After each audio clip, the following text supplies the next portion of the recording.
parenting topic for one, but how to talk to our kids about difficult things like, like adult style conversations. So whether it's troubling things that are happening with them, stuff that is maybe you wouldn't really discuss with kids, maybe world issues. And then of course I want to jump to an issue about consent and the topic of consent, because I had a little bit of a situation yesterday where I struggled with knowing how to react to it. So, hi friends, and welcome back to AmandaMuse.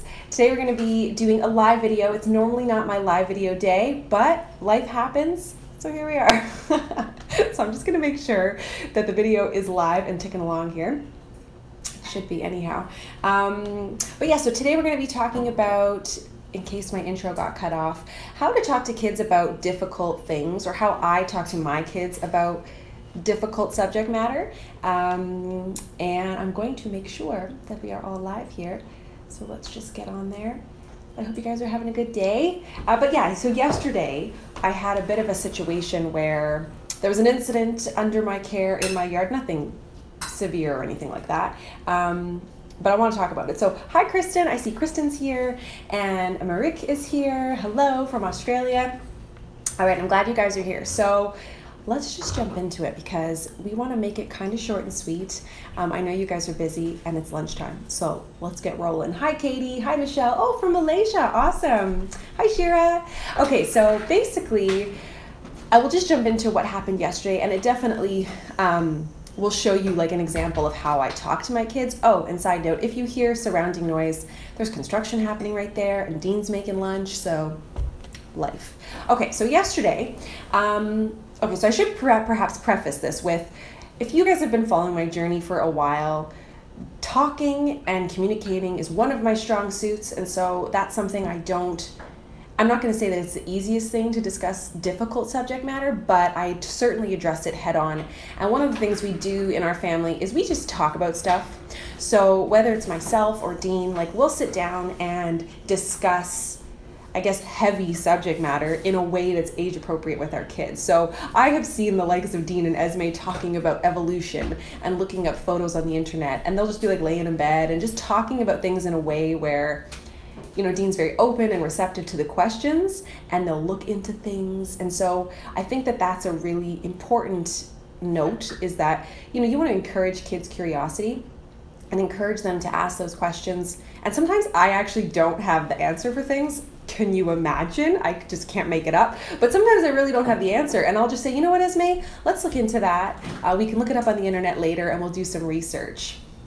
And that's what we'll do. So that's kind of how we address those things. In terms of discussing like, the tragedies, for example, that have been happening in Florida and around the world with hurricanes and floodings, no, we don't sit down and talk about those things in a way like Dean and I won't discuss that in front of the kids necessarily, because it can be overwhelming, that kind of information. And kids don't have the ability to like process the difference between an immediate, is Mother Nature now going to come over here and hurt us in Southern Ontario? So no, but we would talk about hurricanes, for example, and talk about those types of things. And we talked about like earthquakes the other day, and how Daddy had felt an earthquake here and Grandpa had experienced an earthquake there, and that kind of stuff. But in a way that, doesn't stress kids out, right? So I'm just checking the comments here. Oh, hi, Denise. Thank you for tuning in. And Megan's here too. So yeah, that's something that, that's kind of an example of how we would talk about those bigger life situations. Now, what happened yesterday, it was definitely more in the category of discussing consent. So without, embarrassing anybody, because I do have neighbors and they watch my stuff, but there was a situation where I was watching some of the kids after school. So there were 3 girls and 2 boys. The 2 boys are a little bit older, and it's not like they weren't invited, but they tend to come over. It's an older brother and friend of one of the girls that was in my care. And so I always keep an eye on them. Like my backyard opens up onto the deck, and then our deck, of course, is in the yard. So if I'm preparing dinner like I was, literally every 2 minutes without even thinking about it, I just peek out the window. Or if I hear some roughhousing, I'll come out on the deck and just kind of talk to the kids. Maybe using a loud voice, like cut it out or take it easy, don't jump on each other on the trampoline, that kind of stuff. So I'm preparing dinner, and I look out and I notice that the three girls, one of them is mine, obviously, were jumping on the trampoline and, practicing all their tricks and their circus tricks or whatever, having fun. And I noticed that there was, the two older boys were just getting a little bit rough. And I don't want to open up a whole discussion about, gender roles and how we play, but it's safe to say that a huge majority of kids fall into this category where boys just play rough. Like, they need to kind of battle it out, and they're having fun, but it's way more rough than it needs to be, especially because the girls that under my care are grade 1 and 2, and the boys that we're playing are grades 4 and 6. That's a bit of an age difference, right? So the two kids start roughhousing, and then the boys start to kind of play rough with the girls, and at first it's kind of fun, but then I hear a lot of, no, stop it, I don't like that. So I poke my head out, and as I'm watching, I realize that one of the boys and one of the girls, I can't see them, like they're underneath my trampoline, and I'm like, that's a little weird. I want to say a minute passed, and I go down the hill, and I'm like, okay, what's going on here? Enough. Enough is enough. Like, what is happening? It's a little bit too chaotic. The roughhousing, the volume got to a level I was like, okay, stop, let's talk about this. And I asked the older two boys, like, you know what, boys, you live next door, like, go hang out in your yard, go roughhouse there, let the girls kind of play on their own and do their gymnastics performances or whatever they were doing. So as we got to talking, I discovered that one of the young girls was hugging the older boy. And I was like, what do you mean hugging? And in my head I'm thinking, like, okay, Amanda, you're tired. I had really bad sleeps like the last couple days, although last night it was amazing. Side story.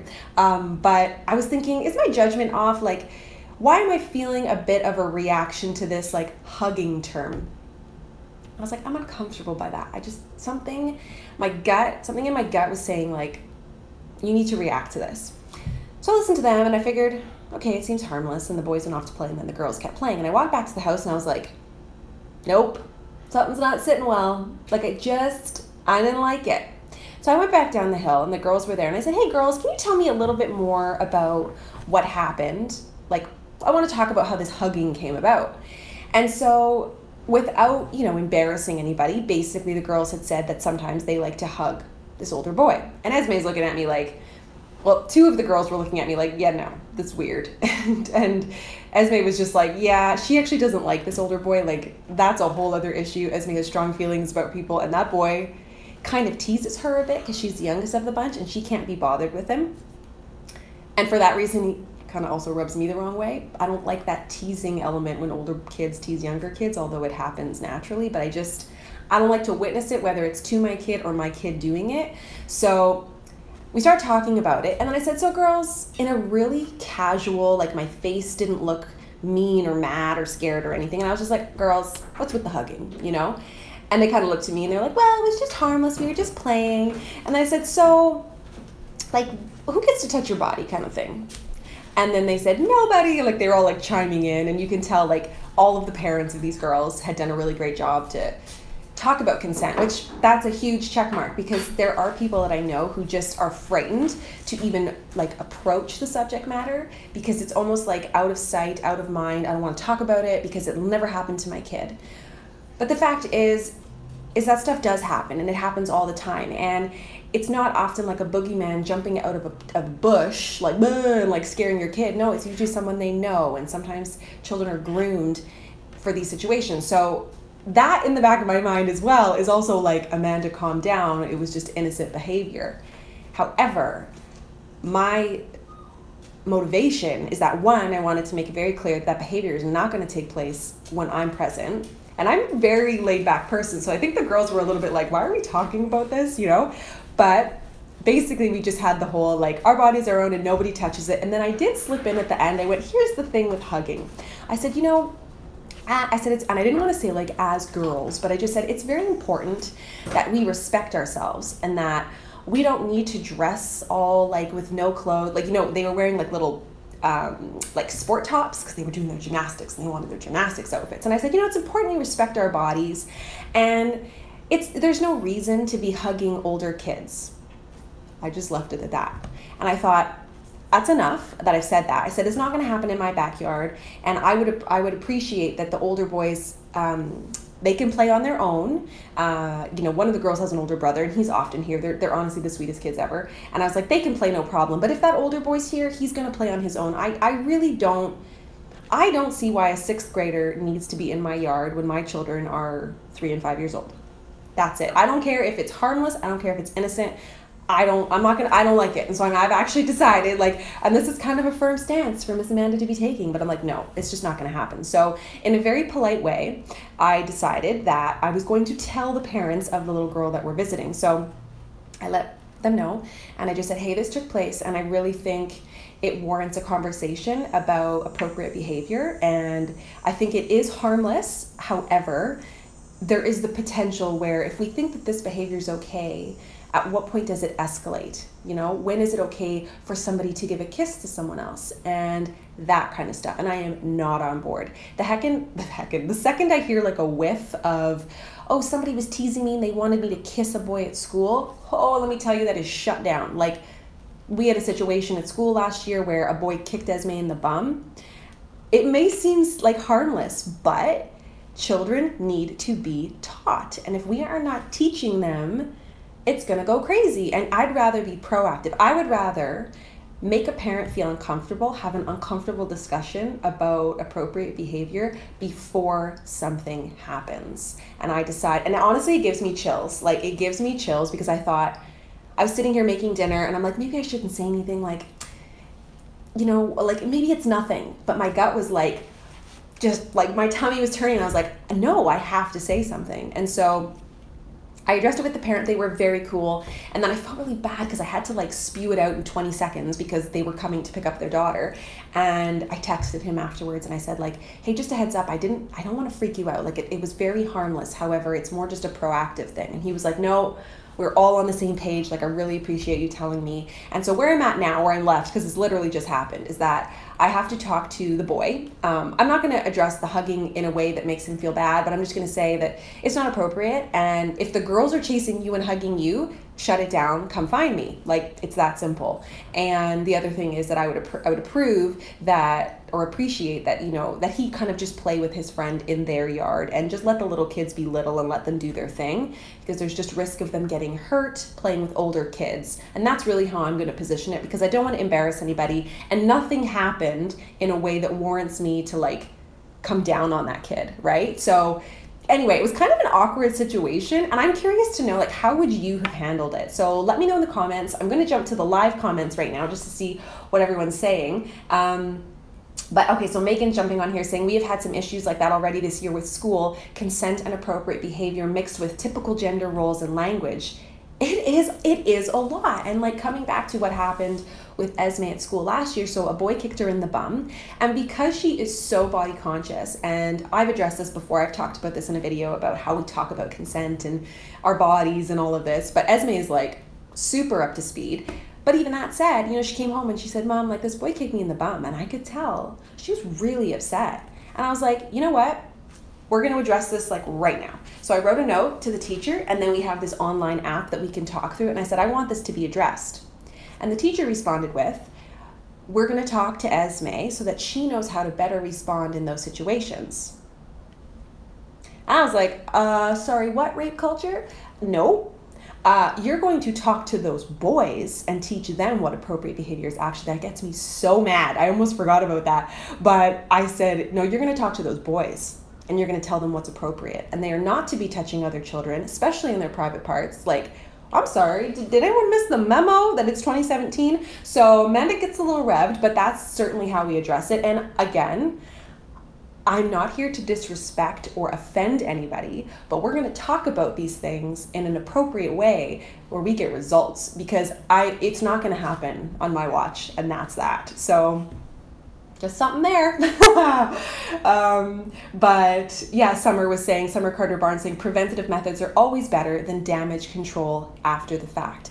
Absolutely. And you know what? There's a reason that we have this, these instincts and these intuitive reactions to things. And if something tells you that it's something that it's wrong, or you feel uncomfortable, listen to that, because these are going back to caveman days, how we would protect ourselves from bears and danger, right? So it's don't discredit yourself in that way. Yeah, Kristen Park was saying same thing, like being proactive never hurts. Absolutely. And yeah. So it's, oh, Dean, did you see him in the reflection? He's getting dinner ready.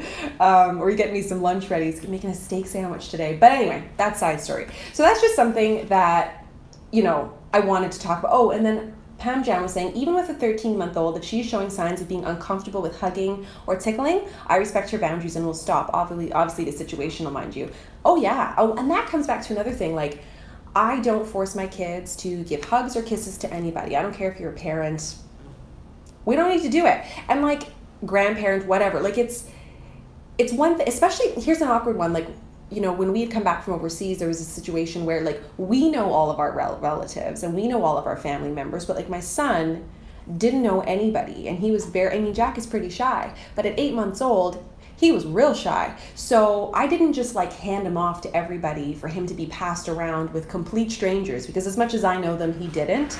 And that's definitely something we can talk about more in another video. But I think the premise is like what everyone was kind of saying here is like, trust your instincts, and we are the parents, and as much as it might make us feel uncomfortable or even bring back memories or unresolved things from our past, it's very important that we try to be the change, like it's address it now. Not every parent is going to have those, informative discussions about consent. And sometimes, not that you're parenting other people, but like it takes a village, right? And so and Dean's just wrapping up my lunch here, but by, just addressing things and talking about them as they happen in situations is also way easier than like a week from now going, hey, do you guys remember what happened last week? And I'm not on board with that. Like, no, address it now when it's fresh and everybody's on the same page. And then also giving the chance to the parents to parent their own kids. So I didn't do anything that I felt was out of bounds. I acted in a way that I felt would be comfortable if another parent said that to my child. And I'm going to give the chance to those parents to also be privy to the information and the situation so that they can do what they want, basically. So yeah, I think it's one of those things that happens in parenting that they don't really talk about in parenting books, but it's stuff we have to deal with on the regular, right? Maggie was saying, we don't force my kids to hug or kiss family members either. We do hug, high five, or handshakes. This way our son can decide what he's comfortable with. That's great. And, on that note, it can also be okay to discuss that with parents ahead of time. And I often will just say, hey, you know what, Jack's a little shy, so just let him warm up to everybody. And that's a good way to address it. And Amanda was saying, situation flipped. What would you say to Jack if he was the older boy about the hugging? That's a great question. And honestly, I would address it in the exact same way. I would say to him, it's not appropriate behavior. And he's growing up in an environment where he understands consent, and that, you have to ask, basically, is how I do it. So sometimes Esme will be a little forceful with the hugs and kisses with her brother, and he will like combat back, right? Like a little forced punch or a kick. And I'm like, okay, easy there. Ask before you kiss, ask before you hug, and then knowing what's okay and not okay with strangers. And strangers are like friends or whatever, and like non-family members, how do we behave? And I just think that it's, both of my kids are going to be handled in the same way. And you don't be kicking girls, you don't be pinching them, you don't be hugging them when they don't ask for it. And then even discussing things, and of course this is going to jump to another one, but discussing things in a manner of like, sometimes you want to kiss a person and it feels nice, but it's still not okay to do that. And that's like a whole other discussion about consent. But I think it's worthy to bring up in these situations, because that's the thing too, where it can be very confusing to kids, is that, especially where abuse is involved, and I'm getting ahead of myself, but that is very confusing to children because sometimes the abuse doesn't hurt. Right? So definitely heavy subject matter. I'll end it on this note because I can talk and you guys know that. But I thank you so much for tuning in. Kind of a surprise live today, and I hope you didn't mind. It was one of those days where I was like, if I don't do a live, a video is not going to happen. So we're back on track for Friday.